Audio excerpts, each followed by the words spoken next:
Eu queria compartilhar uma palavra com você. Ela se encontra no livro de Marcos, no capítulo de número 9, do versículo 14 ao 29. Ele diz algo motivador para nós aqui, mas ao mesmo tempo a gente percebe que o Senhor aqui, Ele tem algo também a nos ensinar para um momento como esse. Marcos capítulo 9, versículo 14 até o 29, quero fazer uma leitura com você. Diz assim: quando eles se aproximaram dos discípulos, viram numerosa multidão ao redor e o que os escribas discutiam com eles. O pano de fundo aqui é que Jesus tinha subido ao monte para orar com os discípulos, onde houve a transfiguração, onde apareceu Elias e Moisés, e alguns discípulos, 9 dos discípulos, ficaram embaixo, na base do monte, e ali, agora Jesus então descendo com os outros discípulos, encontra essa situação. O versículo 15 diz assim: e logo toda a multidão, ao ver Jesus, tomada de surpresa, correu para ele e o saudava. Então ele interpelou os escribas: que é que discutis com eles? E um dentre a multidão respondeu: mestre, trouxe-te o meu filho possesso de um espírito mudo, e este, onde quer que o apanha, lançam por terra, e ele espuma, rilha os dentes e vai se definhando. Roguei aos teus discípulos que o expulsasse, e eles não puderam. Então Jesus disse-lhe: ó geração incrédula, até quando estarei convosco? Até quando vos sofrereis? Trazei-mo. E trouxeram-lhe.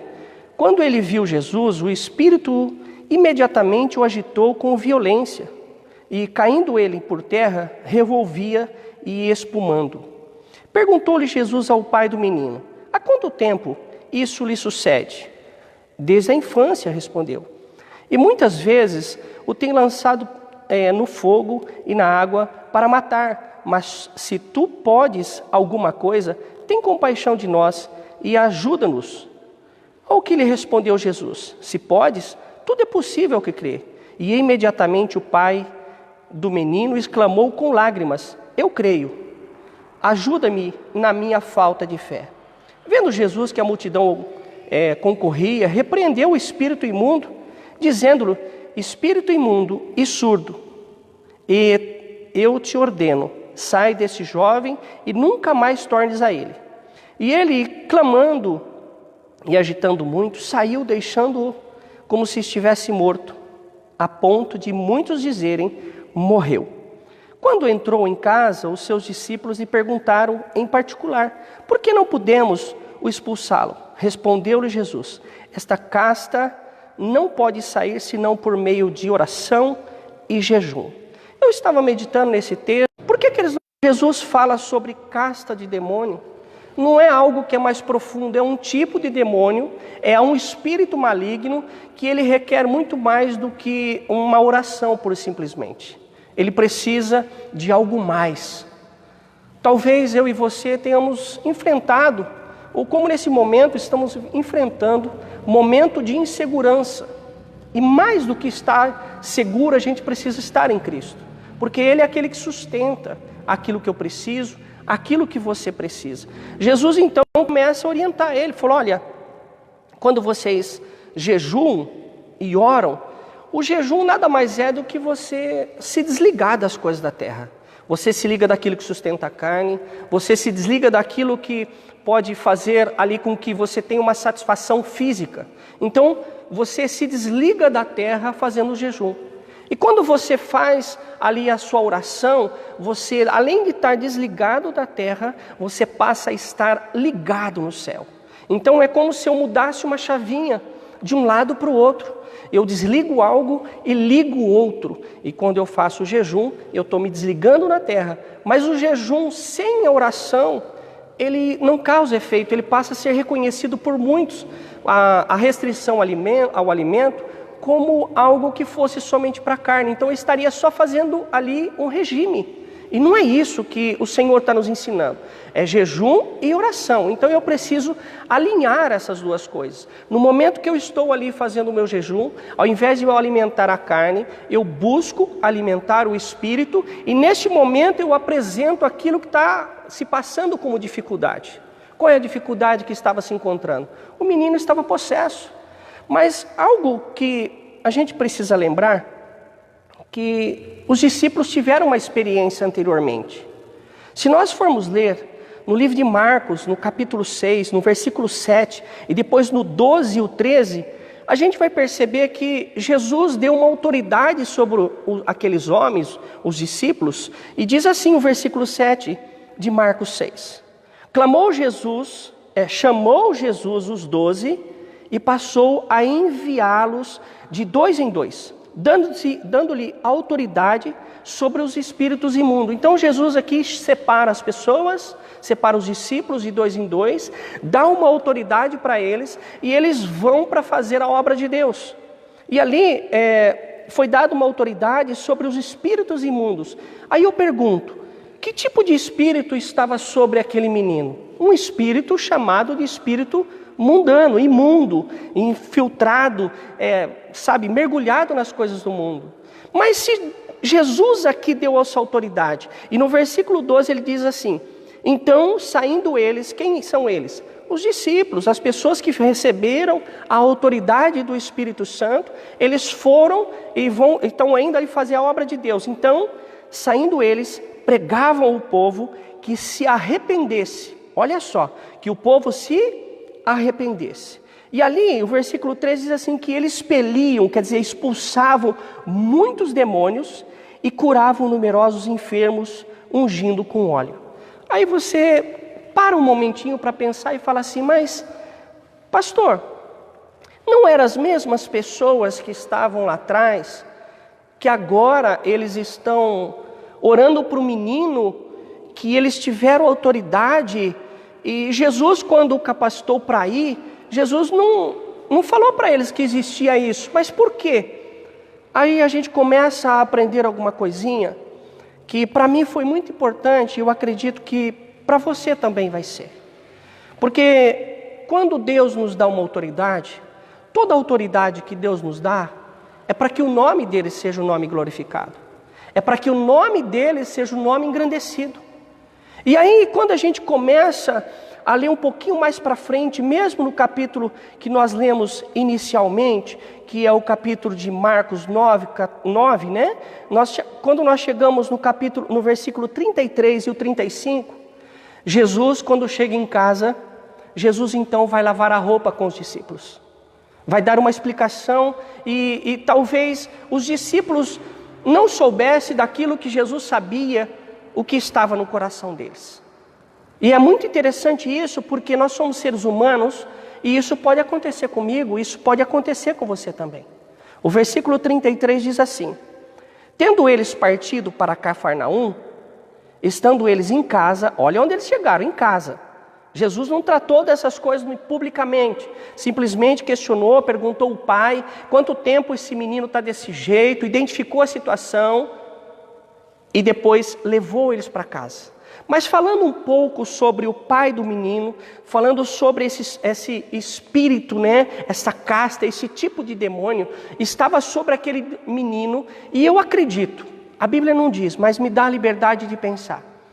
Esse menino, este pai, estava lutando muito tempo com isso. E eu acredito que você que está me assistindo, pode estar lutando com algo que faz muito tempo que está desse jeito. Ou algo que começou agora e você já usou de todos os meios que você conhece. E não consegue se livrar disso. Aqui vem uma receita. Deus, através das mensagens que você já ouviu, através dessa mensagem que você está ouvindo, Ele está te enchendo de autoridade. Porque a palavra de Deus te dá autoridade. Então Ele está te capacitando para que qualquer casta, qualquer problema que venha acontecer, você saia dessa batalha, você saia dessa luta também vitorioso e vitoriosa. Eu queria que você lesse comigo agora o versículo 34. Jesus então pegou os discípulos, pegou aqueles que Ele estava treinando, aquele que Ele estava ensinando, os alunos, e levou para dentro de casa. E agora ele vai dar uma explicação. O versículo 34 fala do que estava acontecendo com o discípulo. Quando Jesus começou a falar, eles ficaram em silêncio. E o 34 diz assim: mas eles guardavam silêncio, porque pelo caminho haviam discutido entre si sobre quem era o maior. Olha só o que aconteceu aqui. Os discípulos, ali foi comissionado por Jesus, que nós lemos, foi mandado de 2 em 2, eles tinham sobre ele uma autoridade. Tinham sobre ele algo que Deus tinha colocado sobre ele de uma forma genuína, de uma forma perfeita, de uma forma que não dava para dar errado, porque quem estava no controle, quem está no controle é o Senhor. O mundo pode até nos trazer tipo de conforto, mas a autoridade emana do céu. Eles receberam essa palavra. E quando chegar o próximo, eles já não estavam agindo espiritualmente como estavam. Por quê? Porque eles já se começaram a comparar um com os outros para ver quem que era o maior, quem que era o menor. E isso fez com que a autoridade de Deus sumisse, porque quando eles estavam falando sobre isso agora, a parte de Deus cessou, porque o que estava sendo questionado, o que estava em evidência agora, não era o poder de Deus, mas quem era o maior entre eles. E aí nós começamos a ter algum ensinamento, porque Jesus sabia disso. E a gente precisa, quando a gente recebe o poder de Deus, a alegria é minha, a alegria é sua. Deus vai te dar autoridade, você vai orar por alguém, ele vai ser curado, vai levantar, a alegria vai ser sua, mas a glória não pode ser deixada de dar a Deus. Deus vai ter sempre ali a prioridade na glória. E esses homens, eles pegaram para si a glória, porque talvez começaram a conversar entre os discípulos: quantas pessoas você oraram? Quantas pessoas você libertou? E eles começaram a contar as histórias daquilo que ele tinha vivido. Mas tudo aquilo que tinha acontecido, nada foi feito pelas mãos deles. Nada foi feito porque eles tinham o poder em si. Porque o poder foi dado por Deus e para um propósito, que era libertar as pessoas, era para que trazer vitória. Hoje nós estamos vivendo esse momento, então a oração e o jejum vai nos libertar disso, mas depois eu não posso tomar esse título para mim. Eu não posso olhar para a situação e falar assim: foi eu que consegui. Não, tudo isso, toda essa glória tem que ser dada a Deus. Tudo é do Senhor, é Ele que nos concede. Se estamos vivos hoje é por causa dEle. Se nós nascemos é por causa dEle. Tudo é para Ele, toda a glória, toda a honra é para Ele. A nossa alegria. Nós devemos até chegar para as pessoas e falar assim: olha, eu preciso te contar algo que Deus fez através da minha vida. Deus em primeiro lugar. É por isso que a palavra de Deus diz que nós devemos buscar o reino de Deus e a sua justiça, e as demais coisas vão ser acrescentadas. Por quê? Porque Deus tem que estar no topo. Ele é a prioridade. E aí o versículo 35 diz assim: e ele, assentando-se, chamou os 12, e lhes disse: se alguém quer ser o primeiro, que seja o último, servo de todos. Irmãos, o papel é invertido no céu. Jesus, quando ele lavou os pés dos discípulos, ele estava dizendo para o discípulo: olha, o reino de Deus funciona diferente. O reino de Deus não é igual àquele reino que vocês estão acostumados, que você tem súditos, servos. Não. Diferentemente do que aquilo que a gente tem acostumado a ver e ouvir, Jesus, o sumo pastor, ele vai à frente e as ovelhas seguem. Se você vê uma ovelha sendo conduzidas, você pode procurar na rede social como que um pastor conduz as ovelhas. É pela voz. Ele vai adiante, ele vai falando, e as ovelhas ouvindo a sua voz vai seguindo. Jesus, isso não é, sabe, se ele tivesse que tocar as ovelhas, então ele estaria obrigando a ovelha a ser aquilo, ou ir para onde ele quer que elas fossem. Mas ele não, ele vai à frente. Então nós, como servos do Senhor, nós não devemos trazer para nós a glória, mas devemos ser o menor. E por ser o menor, a gente tem que começar fazendo. Não exigir que alguém faça. Começa eu fazendo. A iniciativa tem que ser minha. E Jesus está falando assim: olha, quem quiser ser o maior, seja servo. Servo de todos. A inversão é como se você pegasse a pirâmide humana de autoridade e de poder, que os maiores, os poderosos estão em cima, e virasse de ponta cabeça. Começa assim. Só o que aconteceu com esses discípulos? Eles criaram uma cadeia ali dizendo, eu sou maior, eu expulsei 3, eu expulsei 5. Não, você que expulsou 10 é o melhor de todos. Quando o Senhor está falando assim, olha, só o fato de você servir, só o fato de você fazer a obra de Deus, só o fato de você obedecer ao Senhor, você já se tornou maior do que tudo que existe no mundo. Já se tornou. É isso que eu quero que você se atenta, porque estão tantas coisas acontecendo no mundo. E isso tem nos apavorado, ou não? Sabe? E se nós nos colocarmos na presença de Deus, nós vamos inverter isso, porque Deus vai estar em cima. E tudo que tiver embaixo de Deus, que é assim que está sobre a soberania de Deus. Por isso que a palavra de Deus fala assim, olha, 1000 cairá ao teu lado, 10.000 à tua direita e você não será atingido. O que ele está querendo dizer com isso? Ele está nos ensinando que se eu estiver com Deus, as coisas vão acontecer ao meu redor, mas não vai chegar na minha casa. E ainda tem um outro versículo que diz assim, que mesmo que eu ande pelo vale da sombra da morte, eu não temerei mal algum. Por quê? Porque o Senhor vai estar comigo. Então nós devemos, sabe, nos preocupar, fazer a nossa parte, porque com certeza Deus também fará dele. Porque tem coisa que é do homem. É eu e você que nós temos que fazer. Deus não vai descer aqui e fazer aquilo que é possível para mim e para você. Mas quando eu fizer o meu possível, o impossível de Deus vai acontecer. Já foi liberado tudo para mim e para você. Quando Jesus morreu na cruz, a última palavra dele, ele disse, está consumado, está feito, está realizado. Tudo que nós precisamos é só buscar no celeiro de Deus, buscar na presença de Deus que ele vai entregar, porque já está pronto. Os discípulos, sabe, quando olhava para Jesus, eles queriam ter a fama de Jesus. Queria ter ali aquilo que Jesus estava, sabe, porque Jesus atraía multidões.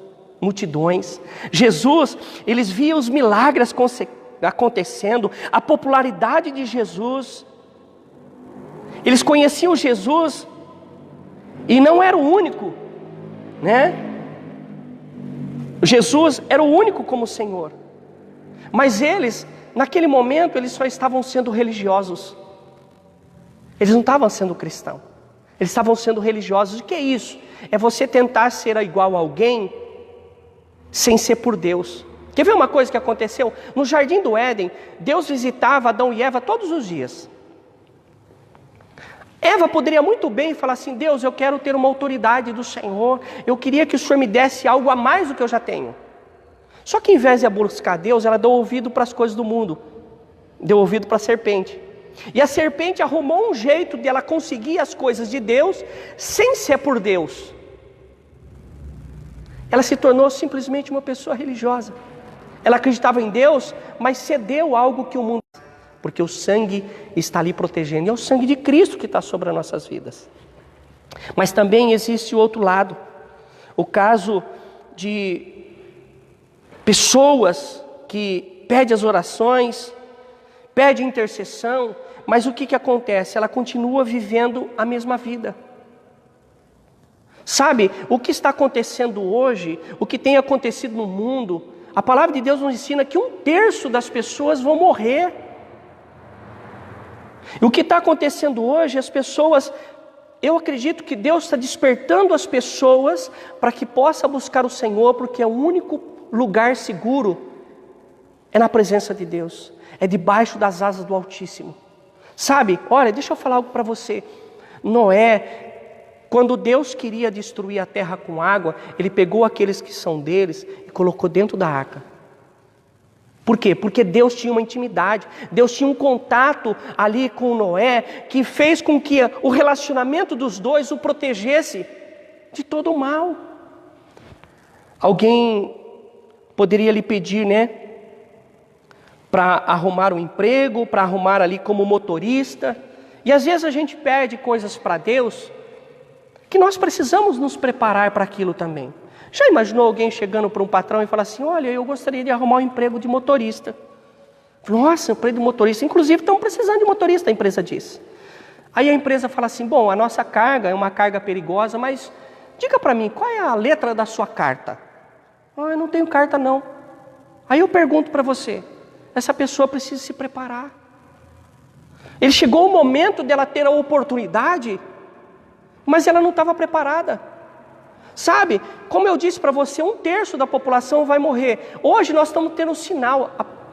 O livro de Mateus, capítulo 24, fala que as coisas que estão acontecendo é começo, princípio de dores.